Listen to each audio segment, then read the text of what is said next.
출애굽기 33장부터 36장까지의 말씀을 가지고 가나안 정리, 이와 같은 제목으로 통독을 진행하려고 합니다.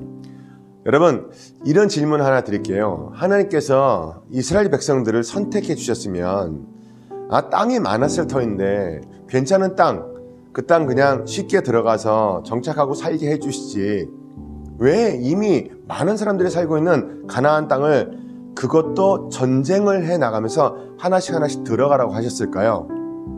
오늘 본문 제목에 그 해답이 있습니다.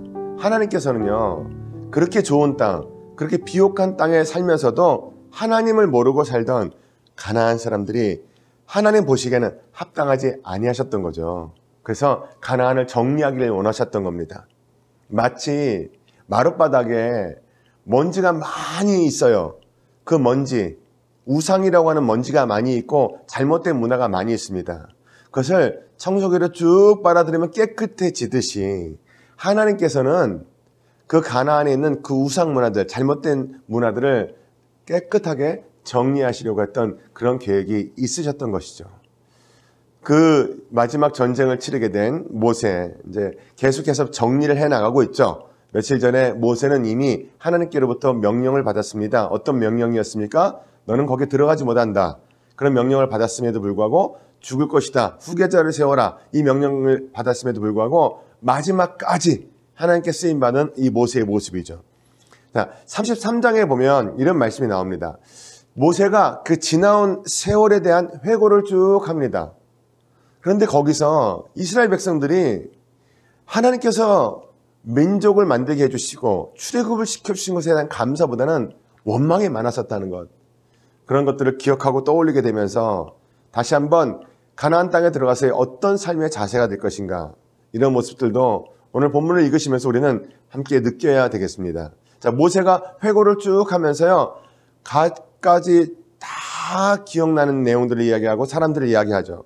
그리고 나서 가나안 진군의 진정한 의미에 대해서는 정리가 50절부터 56절까지 되고 있는데요. 그 부분을 보시면서 가나안 진군의 진정한 의미가 이런 것이었구나 라는 것도 한번 점검해 보시길 바랍니다.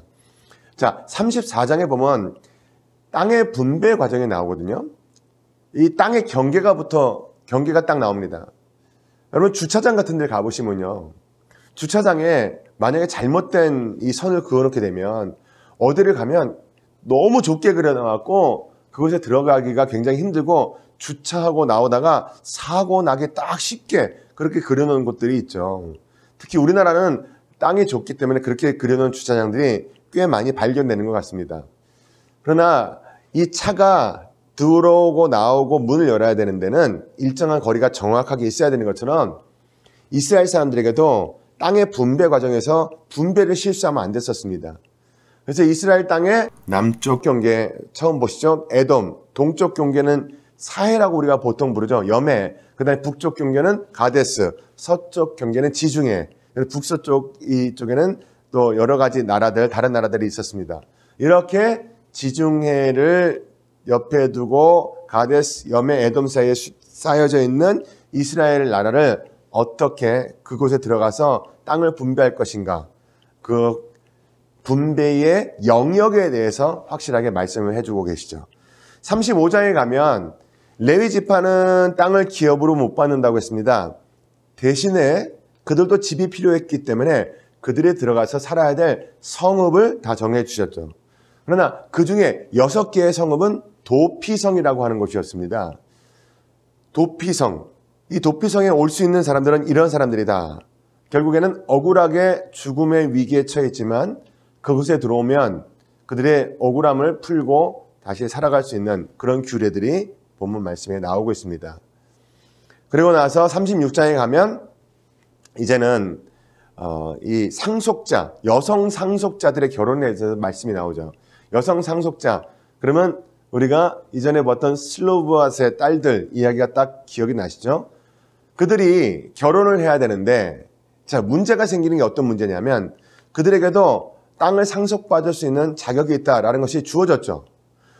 그런데 만약 그들이 다른 지파와 결혼을 하면 그 땅은 이미 슬로브앗, 그 가문을 위해서 정해진 지파의 땅인데, 이 므낫세 지파의 땅인데 므낫세 지파가 결혼을 하게 되는데 다른 지파랑 결혼을 한다고 생각을 해보세요.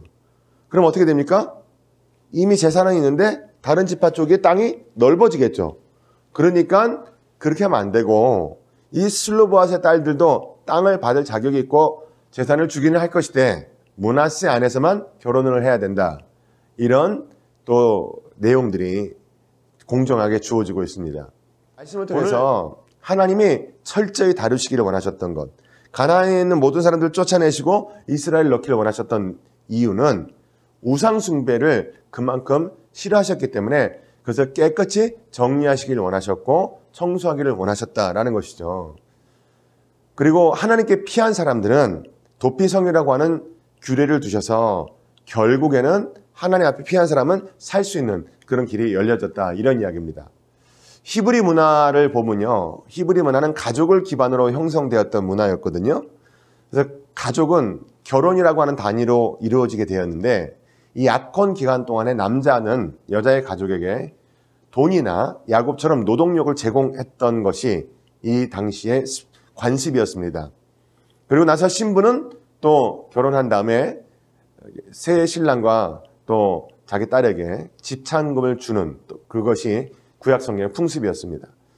도피성이 필요했던 이유가 무엇일까요?